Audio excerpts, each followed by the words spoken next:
Hello students, welcome back to our class. Let's continue where we have ended yesterday. Yesterday we had a discussion on the first four functions of the Indian Constitution. So let's continue with that. Next is fundamental identity of a people. Now basically when it comes to fundamental identity of a people, we are referring it as a collective entity which comes into being only through the basic constitution, and as well as it is also there by agreeing to a basic set of norms about how one should be governed and who should be the one who will be governing the collective identity. That means it is basically referring to a form of a collective identity. Now one may has many sets of identities that exist prior to a constitution, but by agreeing to certain basic norms and principles, one is also constituting one's basic political identity, as well as at the same time constitutional norms are the overarching framework. Okay, that means constitutional or the norms which are there in the constitution is also kind of a framework within which one can pursue an individual's aspirations, goals, and the freedom as well.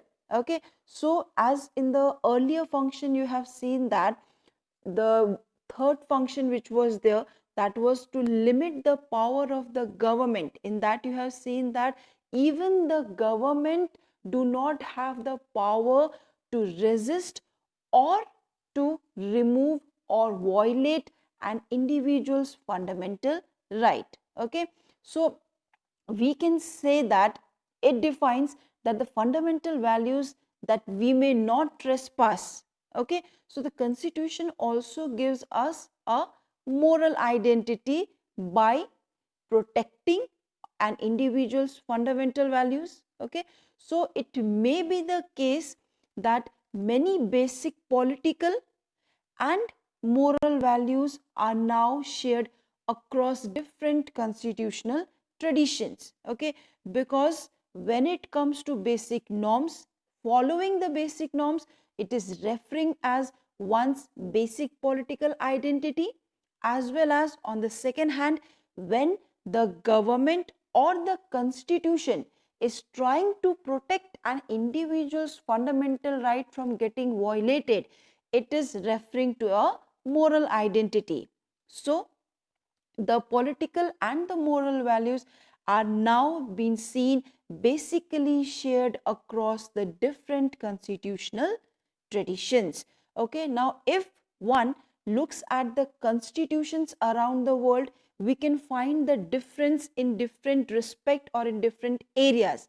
In the form of government they enjoin, okay, but they also share a good deal along with that. So most modern constitutions create a form of government that is democratic in some respect, okay, in which the claim can be done to protect an individual's right, but at the same time there are certain constitutions that are different in the way that the concept and the national identity. Now most nations at the same time are having a very complex set of historical traditions.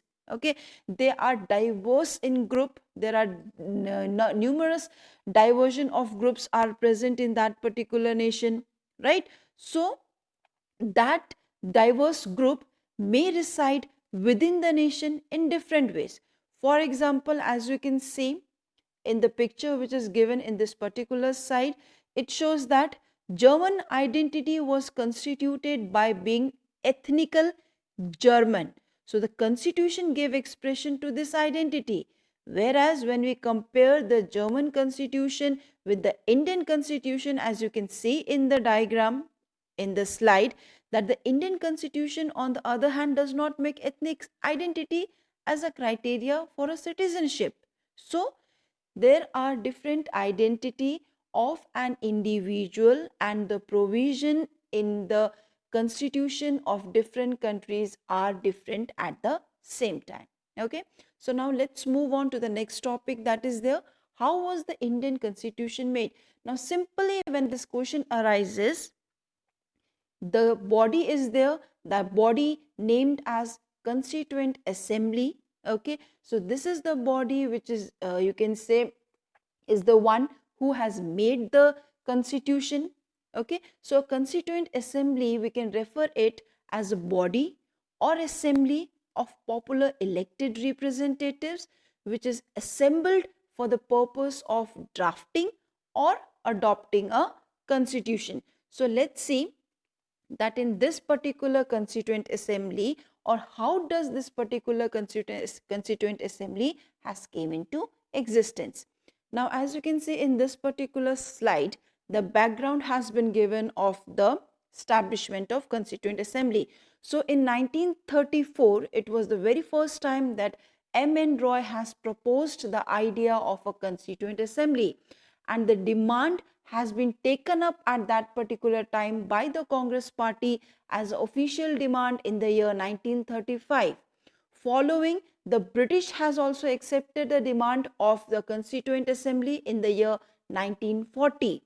Whereas this demand has been accepted under the Cabinet Mission Plan of 1946, and after the idea has been proposed in practical in 1946, the elections were held for the formation of the Constituent Assembly. So for if there is going to be the formation of the Constituent Assembly, then we need to know that how the members of the Constituent Assembly has been elected. So moving on to the next slide, as you can see, it is regarding the composition of the Constituent Assembly. So the members who were there in the Constituent Assembly have been indirectly elected.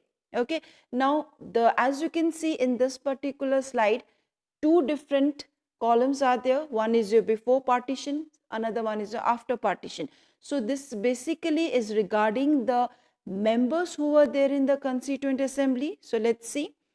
Before partition, okay, now as you have seen that in previous slide, the idea of a Constituent Assembly has been in the year 1934, whereas when the idea has came into practical of a Constituent Assembly, that was also in the year 1946, right? So we can say that the idea of or the establishment of Constituent Assembly has been done before the partition.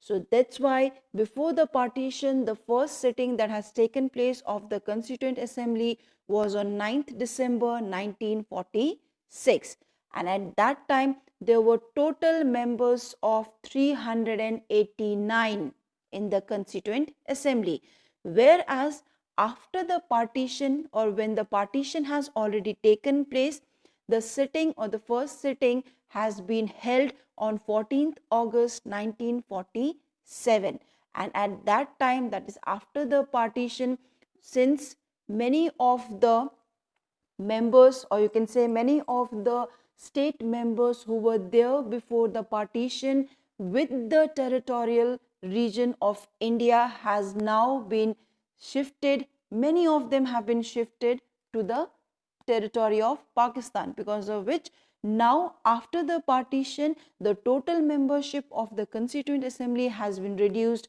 to 299. Now, thus, the Constitution was adopted on 26 November 1949, and at that time there were 284 members who were actually present on that particular day, and the day was 24th January 1950. Finally, the Constitution has came into force on 26th January 1950, and after the formation of the Constitution, Dr. Sachidananda Sinha was the first temporary chairman of the Constituent Assembly, and after him it was Dr. Rajendra Prasad who has been elected as the president. Okay, so this is a short introductory regarding the introduction, or you can say how the Indian Constitution has been made by the Constituent Assembly. This much for today. Thank you, class.